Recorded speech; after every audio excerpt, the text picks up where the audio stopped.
Hi everyone, welcome back to a new episode of Quick Guide. Today in this video, I'm going to show you how you can log into your Deliveroo account. Keep watching the video till the end. To log into your Deliveroo account, firstly open your Google search. Type in Deliveroo login and make a search. The search results will be displayed on the screen. Tap on the first link shown on the page. The official page of Deliveroo will appear on the screen. Here, you can either continue logging into your Deliveroo account with Google, Facebook or email.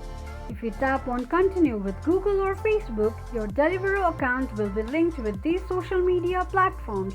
So we are going to log in with email. Tap on continue with email. Enter your email address and click on continue. Enter your phone number. A 6-digit verification code will be sent to your number. Enter your verification code, fill in your personal information, that is your location, and that is how you will be able to log into your Deliveroo account quickly and easily just in few steps. If you have any thoughts or queries, let us know in the comment section.